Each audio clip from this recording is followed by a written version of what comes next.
You broke the wrong person, not because the empath will destroy you, but because the version of them you broke will never be the version you get back. There is a kind of person you should never mistake for weak, the one who keeps forgiving, the one who stays quiet when they could expose everything, the one who understands your pain even while you are causing theirs, the one who gives chances, not because they are blind, but because their heart still hopes you will become careful with what they have trusted you with.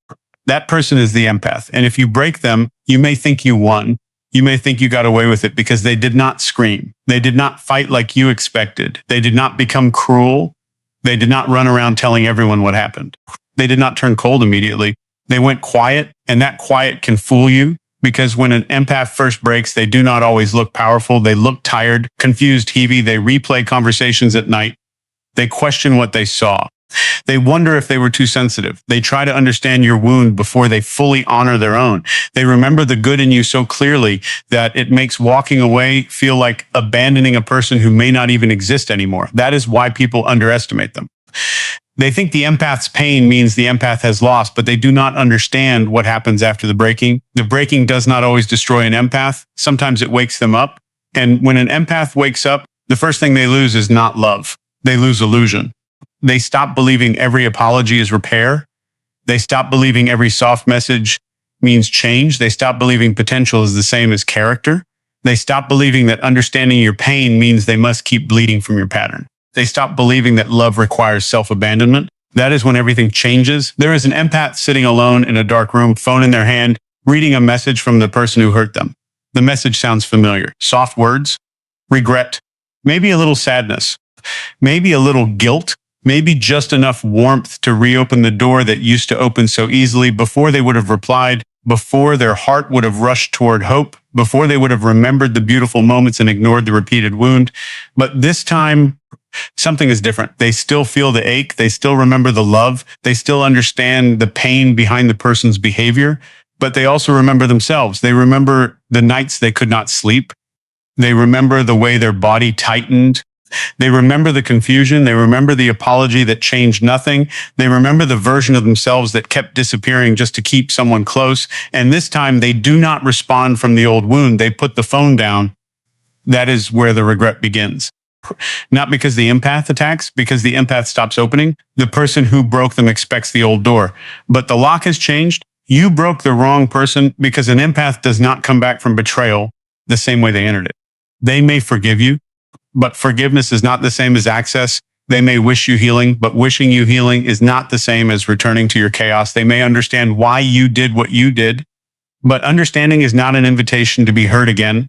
That is the part people do not expect. They thought the empath's compassion would always be stronger than their boundaries. They thought guilt would always work. They thought one emotional conversation could reset the damage. They thought if they came back sounding wounded enough, the empath would forget what the pattern revealed. But a broken empath who has started healing becomes dangerous to manipulation. Not dangerous because they want revenge, dangerous because they finally see clearly.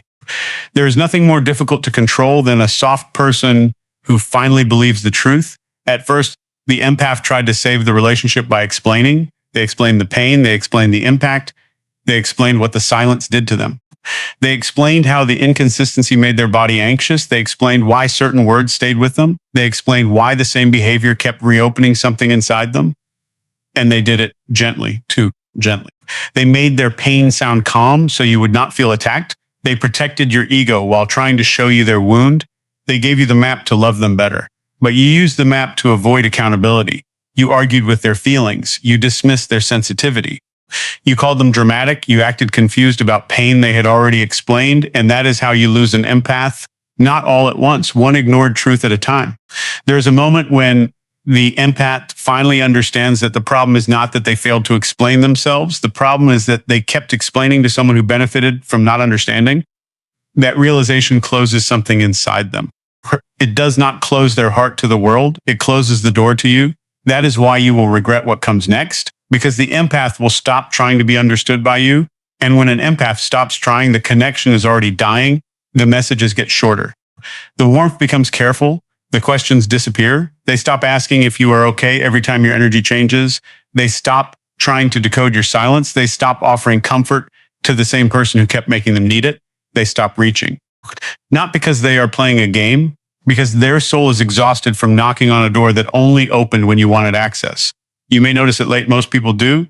They notice when the empath stops chasing, not when the empath was hurting. They notice the absence, not the exhaustion. They notice the silence, not the 1,000 times the empath tried to speak. They notice the distance, not the repeated wounds that created it. And when they finally notice, they say, you changed. Yes, they changed. They were supposed to.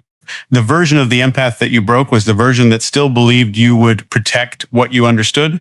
The version that rises after the breaking does not need that belief anymore. This new version watches patterns. They do not fall for pretty words as quickly. They do not give full access to half-safe people. They do not confuse emotional intensity with emotional safety. They do not mistake someone missing them for someone being ready to love them correctly. They do not let nostalgia erase evidence. They do not let loneliness open doors that peace already closed. And this is what you will regret. You will not regret it because they become cruel. You will regret it because they become calm. Calm is what happens when the empath has cried enough. Calm is what happens when the nervous system stops believing the apology. Calm is what happens when the heart finally accepts what the pattern has been saying. Calm is what happens when they are done trying to convince the wound to become safe. That calm will feel colder than anger, because anger still means there is fire. Calm means the fire has returned home. There is an empath standing in front of a mirror after a long season of being hurt. Their eyes look different. Not empty, not dead, different. More awake, more honest, more private. They remember who they were before the betrayal. The one who gave quickly, trusted deeply, explained softly, forgave easily, stayed too long. They may grieve that version, but they will not resurrect that version for someone who buried it. That is the transformation. They do not become heartless. They become selective. Their softness no longer lives in public. Their love no longer enters places without evidence of safety. Their forgiveness no longer resets access. Their compassion no longer cancels their boundaries. That is the rare strength of a broken empath. They can still feel everything, but they no longer carry everything. They can still understand your pain, but they no longer volunteer to be wounded by it. They can still miss you, but they no longer return to the version of themselves that had to disappear to keep you. That is why you broke the wrong person, because you broke someone who used pain as a teacher instead of becoming pain themselves. You broke someone who could have become bitter, but chose boundaries. Someone who could have exposed you, but chose peace. Someone who could have hated you, but chose distance. Someone who could have become like the people who hurt them, but chose to become wiser instead. And that is the part you will never fully control. You can hurt an empath. You can confuse them for a season. You can make them question themselves. You can make them cry in silence. You can make them feel foolish for caring. But if they heal, you cannot keep them there. You cannot keep them in the same cycle once they see it clearly. You cannot keep using guilt once they stop worshiping being seen as good. You cannot keep using silence once they stop chasing emotional distance. You cannot keep using apologies once they start requiring change behavior. You cannot keep using their compassion once they learn to include themselves in it. That is the comeback, not loud, not dramatic, not revengeful, but final. There is an empath walking alone after choosing not to return. The air feels quiet. Their heart still hurts. They still remember the good. They still carry grief for what they hoped it could become. But with every step, their body feels lighter, because no one is making them doubt themselves tonight. No one is asking them to explain pain they already know they caused. No one is punishing their honesty with distance. No one is taking their warmth and calling it too much. No one is making love feel like survival. And in that quiet, the empath realizes something powerful. Peace does not always feel exciting at first. Sometimes peace feels unfamiliar because chaos was familiar for too long. But once an empath learns peace, they stop confusing chaos with connection. That is when you really lose them, not when they are angry, not when they are crying, not when they are sending long messages, not when they are asking for one more conversation. You lose an empath when they become peaceful without you. Because once their peace no longer depends on your presence, your power over them begins to die. That is why people regret breaking empaths. They expect the empath to stay wounded. They expect them to remain stuck. They expect them to keep looking back. They expect them to be available in the background, still caring, still waiting, still soft, still reachable. But the healed empath becomes quietly unreachable. No access now, not to punish, to protect. And protection looks different on someone who used to overgive. It looks like unanswered messages. It looks like calm boundaries. It looks like not explaining anymore.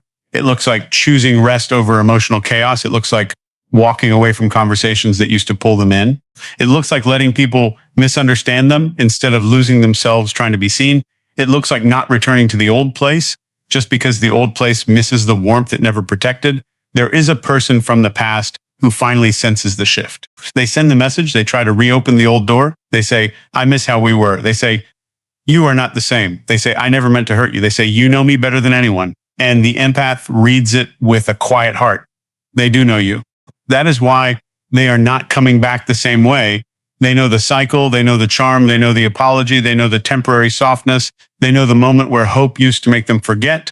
They know it so well that it no longer works. That is what healing does. It makes the familiar visible. It reveals the hook. It exposes the pattern. It turns the old emotional pull into information. The empath who once asked, why are they doing this? Now asks, why would I give this access again? That question is freedom. And when an empath becomes free, they do not need to hate you. They simply stop choosing you. That may be the deepest regret of all, not being attacked, not being punished, not being exposed. Being quietly removed from the life of someone who once would have done anything to understand you, because there is a kind of loss that only happens when an empath stops caring the old way. They still care in the human sense. They may still hope you heal. They may still remember you with tenderness. They may still understand the pain that made you who you are, but they no longer care enough to lose themselves in your story. They no longer care enough to make your wound more important than their peace. They no longer care enough to keep proving their heart to someone who kept mishandling it. That is what changes. Their compassion remains. Their access disappears. And you will feel that absence. You will feel it when no one reads you the same way. When no one listens with that much patience, when no one gives you that kind of emotional shelter, when no one understands the wound behind your behavior and still speaks gently, when no one tries to reach the parts of you that you kept hiding. You will realize the empath was not weak. They were rare. They were not easy. They were giving. They were not blind. They were hopeful. They were not powerless. They were choosing love before they finally chose themselves. And when that choice changes, you cannot force it back. There is one final thing people misunderstand about empaths. They do not regret leaving when leaving saves their soul. They may grieve. They may cry. They may miss what was good. They may feel the ache of closing a door they once prayed would become home. But regret? No, because the healed empath knows what it cost them to finally choose themselves.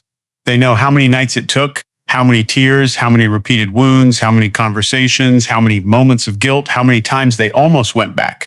So once they finally leave, returning would feel like betraying every version of themselves that fought to survive the darkness. That is why you should not break an empath, not because they will destroy you, but because they will rebuild without you. And the person they become after surviving you will be stronger, quieter, wiser, more selective, and harder to reach than the person who once gave you everything. They will still be soft, but not unprotected. They will still love deeply, but not blindly. They will still forgive, but not at the cost of their peace. They will still understand people, but not use understanding as a reason to stay where they are being destroyed. They will still shine, but not for hands that only knew how to take light without honoring the soul it came from. Don't break an empath. You'll regret what comes next. You broke the wrong person, because the empath you broke will not come back to hurt you. They will come back to themselves. And once they do, you will never again have access to the version of them that loved you more than they loved their own peace.